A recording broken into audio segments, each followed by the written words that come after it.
आज के वीडियो में हम पढ़ेंगे पीएच स्केल के बारे में कि पीएच स्केल क्या होते हैं और पीएच स्केल का डेली लाइफ में क्या यूज है, क्या इम्पोर्टेंस है, इसके बारे में आज हमें जानना है। तो इस चैप्टर के जो भी पहले के वीडियोज को नहीं देखे हैं वो पहले के वीडियोज को देख ले ताकि ये वीडियो ज़्यादा समझ में आए।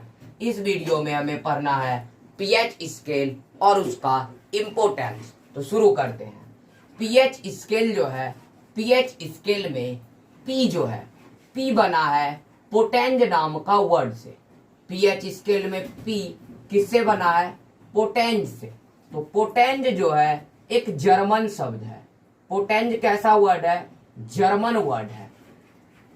तो हमें पोटेंज का इंग्लिश में मतलब जानना पड़ेगा। तो पीएच स्केल में पी पोटेंज से बना। पोटेंज एक जर्मन वर्ड है। इसका अगर इंग्लिश में बात किया जाए कि इंग्लिश में इसका मीनिंग क्या होता है, तो पोटेंज को हम इंग्लिश में कहते हैं पावर। पोटेंज को इंग्लिश में क्या कहेंगे? तो पावर। और पावर का हिंदी होता है शक्ति। पावर का हिंदी शक्ति। तो पीएच स्केल में पी डिनोट करता है पोटेंज को और पोटेंज का इंग्लिश मीनिंग होता है पावर यानी कि शक्ति। और यहाँ पे जो H होता है पीएच स्केल में H शो करता है कॉन्सेंट्रेशन ऑफ हाइड्रोजन आयन को। H किसको शो करता है?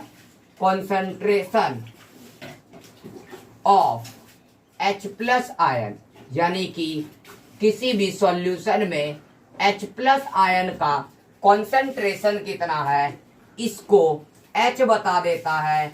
और P डिनोट करता है पावर को।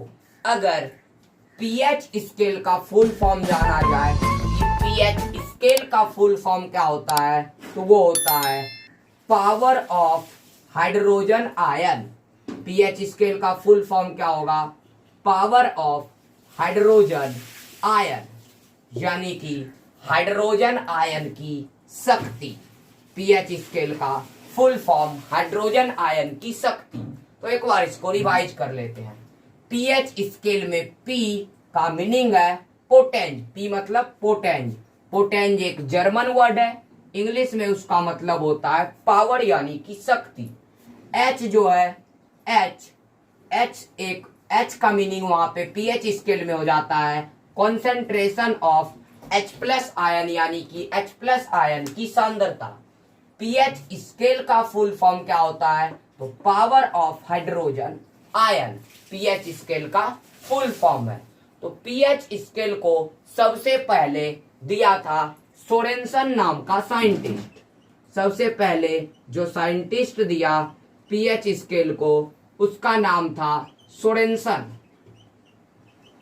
तो हमें ये याद रखना, ये पूछा जा सकता है कि पीएच स्केल को सबसे पहले कौन दिया था? तो सोरेनसन ने दिया था। पीएच कहते किसको हैं? तो किसी भी सॉल्यूशन में कितना H प्लस आयन है, किसी भी सॉल्यूशन में जो H प्लस आयन होता है उसका लॉग, उसका क्या निकालना है? लॉग। उसका लॉग का निगेटिव वैल्यू को पीएच वैल्यू कहते हैं।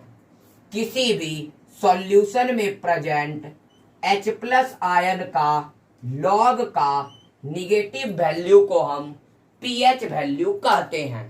पीएच वैल्यू निकालने के लिए कुछ फॉर्मूला हमें याद रखने पड़ते हैं, जैसे कि लॉग m पर पावर n बराबर होता है n इंटू लॉग m।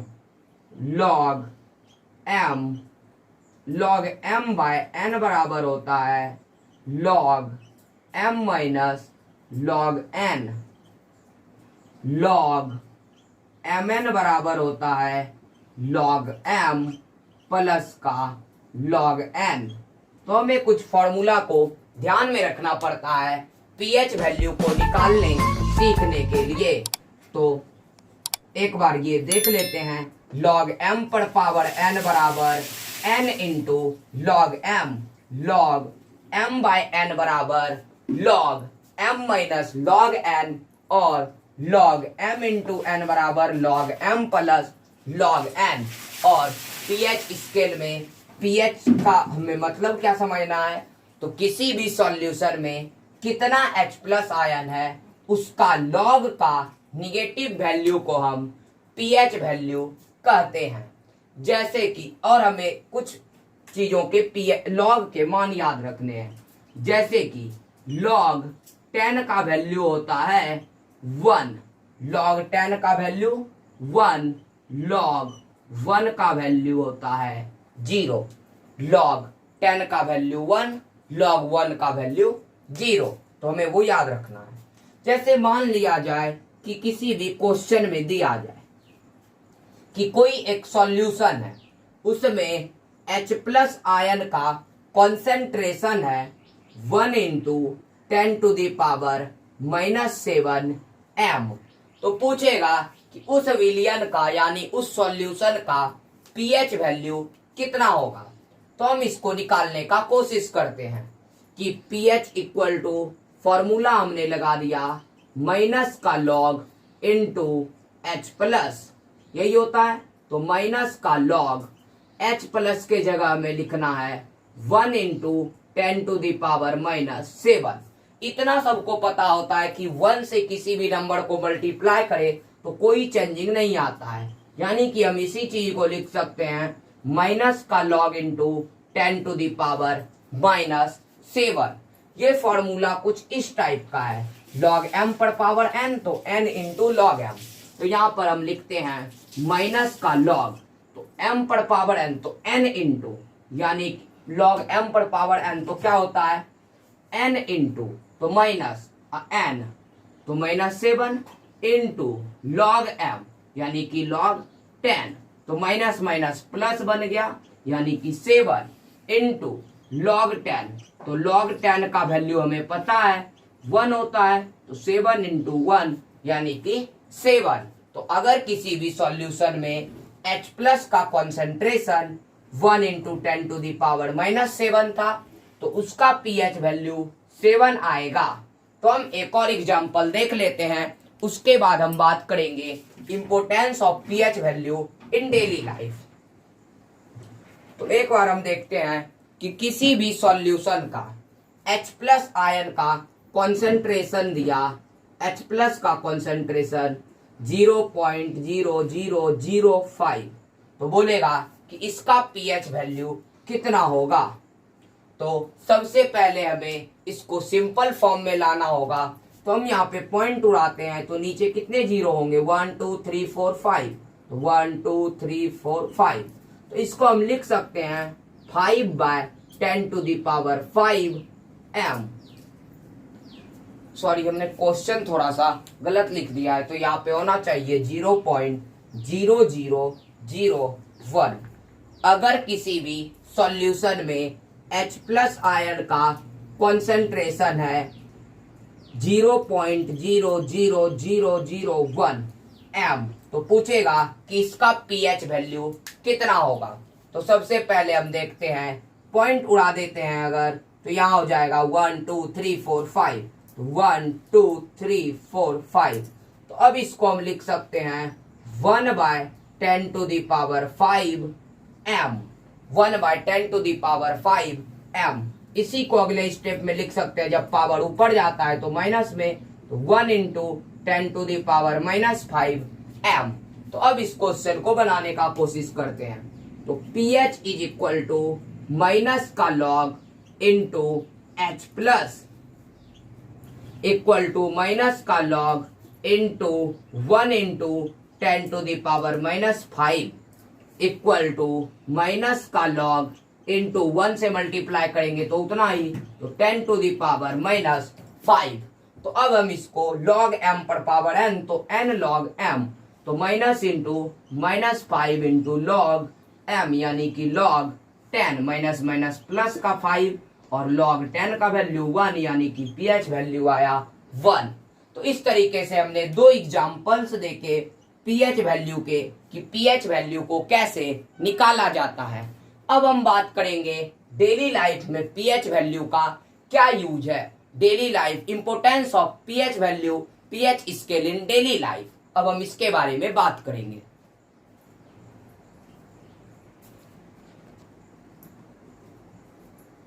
तो importance of pH value in daily life, तो इसमें फर्स्ट हम जानते हैं पीएच एंड सॉइल के बारे में।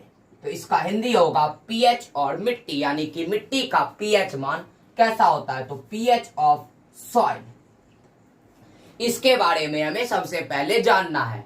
तो पीएच वैल्यू क्या होगा, हमने अभी तुरंत ये जान लिया। तो मिट्टी जो होता है, मिट्टी का पीएच वैल्यू 7 के आसपास होना चाहिए। मिट्टी का पीएच वैल्यू कितना होना चाहिए, 7 के आसपास होना चाहिए। अगर मिट्टी का पीएच वैल्यू 7 से ज्यादा हो जाए या फिर 7 से कम हो जाए, तो ऐसे कंडीशन में हमें खेत में फसल के उत्पादन को ये प्रभावित कर देते हैं। इसके कारण खेत में फसल की पैदावार घट जाती है। अगर कभी भी पीएच वैल्यू का मान, मिट्टी का पीएच का मान 7 से कम जाता है, यानी कि अम्लीय प्रकृति का हो जाए, तो उसमें फसल उत्पादन अच्छे से नहीं हो पाता है। तो उस कंडीशन में खेत में चूना मिलाया जाता है ताकि फसल का उत्पादन अच्छे से हो सके। तो ये हमें ध्यान देना है। ये भी क्वेश्चन पूछा जाता है कि मिट्टी का पीएच वैल्यू को सामान्य रखने के लिए उसमें क्या मिलाया जाता है, तो उसमें चूना मिलाया जाता है।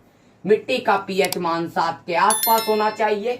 अगर किसी भी कारण से, जैसे कि अम्ल वर्षा या फिर और भी कोई कारण से अगर मिट्टी का पीएच मान घट जाता है, तो हमें खेत में चूना मिलाना पड़ता है। और अगर पीएच वैल्यू घटता है तो फसल का उत्पादन प्रभावित होता है। हमें इसमें यही ध्यान में रखना है। इसके बाद है सेकंड में कि pH and aquatic animal, pH and aquatic animal. Aquatic animals को हिंदी में कहते हैं जलीय जीव। तो जो भी एनिमल्स जल में रहते हैं उन्हें हम एक्वेटिक एनिमल्स कहते हैं। तो हमें पीएच ऑफ सॉइल में एक वर्ड आया था एसिड रेन, तो यानी अम्ल वर्षा। एसिड रेन क्या होता है, तो कभी कभी एटमॉस्फेयर में H2SO4 जैसे एसिड की मात्रा बढ़ जाती है। तो जब ये मात्रा बढ़ जाती है तो वो एसिड बारिश के साथ जब नीचे जमीन पे गिरते हैं तो उसे ही हम एसिड रेन कहते हैं। तो पीएच एंड इक्वेटिक एनिमल्स, यानी कि पीएच और जलीय जीव। तो वाटर का पीएच वैल्यू जल में रहने वाले जीवों के लिए 5.6 के आसपास होना चाहिए। जल 5.6 से कम नहीं होना चाहिए, 7 से 5.6 के बीच में होना चाहिए। जल में रहने वाले जीवों के लिए पानी का पीएच मान कितना होना चाहिए, तो मिनिमम 5.6 और 7 के आसपास होना चाहिए। ऐसे भी हमें पता है कि वाटर का पीएच वैल्यू 7 होता है, तो 5.6 से लेके 7 के बीच में होना चाहिए।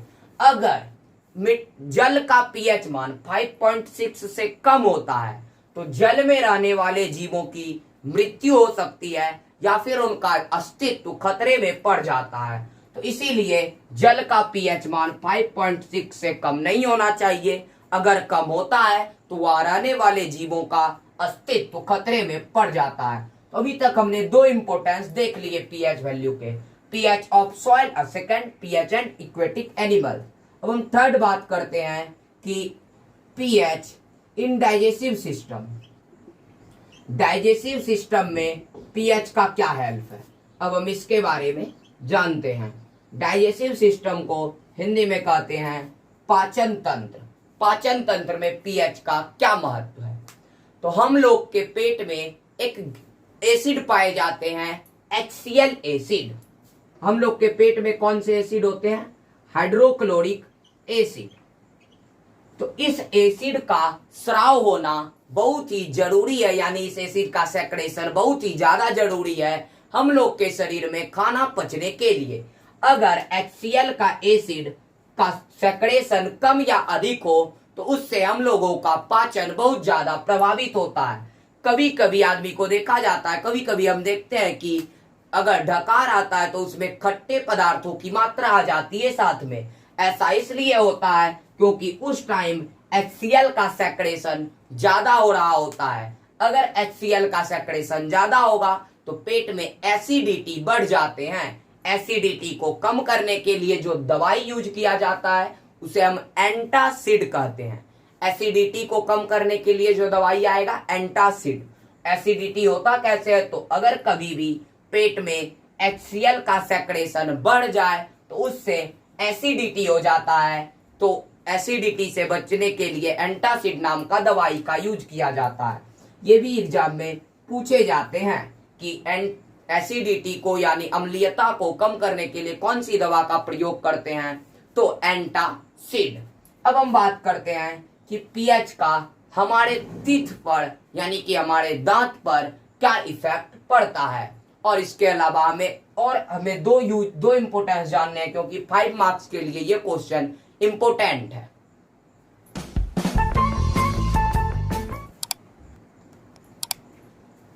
तो हम बात करते हैं पीएच का चेंजिंग का क्या इफेक्ट पड़ेगा हम लोग का टीथ पे।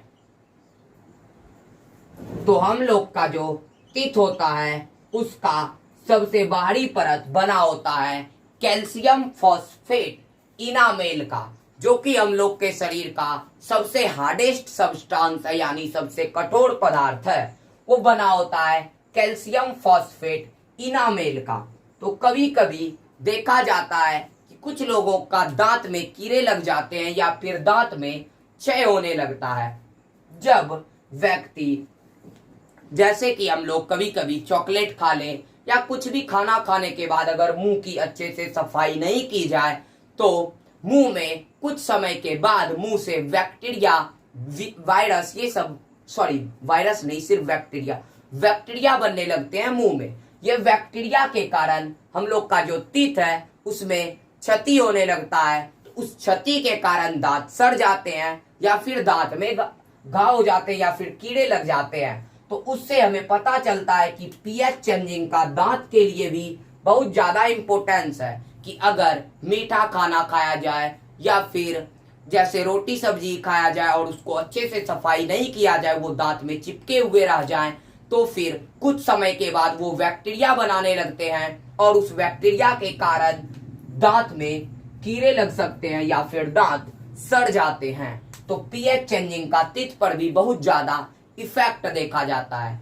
ऐसा कंडीशन से बचने के लिए हमें एल्केलाइन नेचर का टूथपेस्ट का यूज करना चाहिए, यानी कि क्षारीय प्रकृति का टूथपेस्ट का यूज करना चाहिए। ये पूछा जा सकता है या फिर नहीं भी पूछा जा सकता है। तो अब हमें बात करना है कि पीएच वैल्यू का क्या इफेक्ट पड़ता है। एक हम कंडीशन देखते हैं कि प्लांट और एनिमल्स कभी कभी हमें काट लेते हैं, जैसे कि चींटी काट लिया जाए तो हमें उस टाइम जलन होने लगती है। तो हम इसके बारे में जानेंगे, क्योंकि हमें पता है कि चींटी में भी एसिड होते हैं और एक प्लांट होता है उसमें भी एसिड होते हैं। तो उस प्लांट का अगर पत्ती सटा दिया जाए तो भी वहां पे नोचने लगता है यानी कि थोड़ा देर वहां पे अजीब सा फीलिंग आता है। उसके बाद अगर चींटी काटे तो चींटी काटने से भी दर्द का अनुभव किया जाता है। तो हम उसके बारे में जानेंगे, जिससे कि हमारे पीएच वैल्यू के 5 डेली लाइफ में इंपॉर्टेंस पूरे हो जाएं, ताकि ये 5 मार्क्स का क्वेश्चन हम अच्छे से सॉल्व कर सके। तो हमें अब इसी के बारे में जानना है, जिसके साथ ये वीडियो समाप्त हो जाएगा।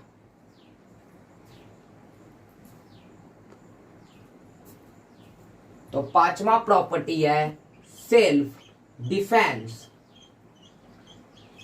By animals and plants through chemical warfare.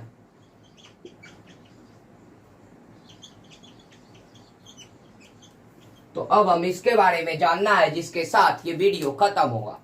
तो इसमें है कि self defence by animals and plant through chemical warfare, यानी कि कुछ जंतु होते हैं और कुछ प्लांट्स होते हैं जिससे कि हमें बचाव करना होता है।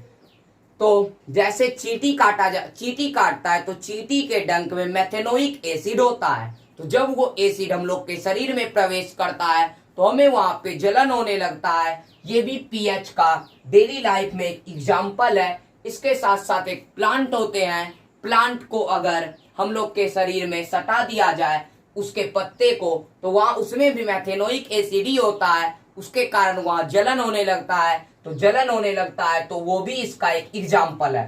तो इसमें यही कहा गया है कि self defence by animals and plant through chemical warfare, यानी कि जंतुओं और पौधों से अपने शरीर को कैसे हम रक्षा देंगे, इसी के बारे में जानना है। तो उम्मीद करते हैं कि आज का ये वीडियो पसंद आया होगा। तो वीडियो को ज्यादा से ज्यादा लाइक कीजिए, शेयर कीजिए और हमारे चैनल को सब्सक्राइब कीजिए। आज के क्लास का नोट्स पाने के लिए हमारे टेलीग्राम चैनल को ज्वाइन कीजिए। टेलीग्राम चैनल ज्वाइन करने के लिए सर्च कीजिए रोहित सिंह अकेडमी, आपको वहां पे टेलीग्राम चैनल मिल जाएगा।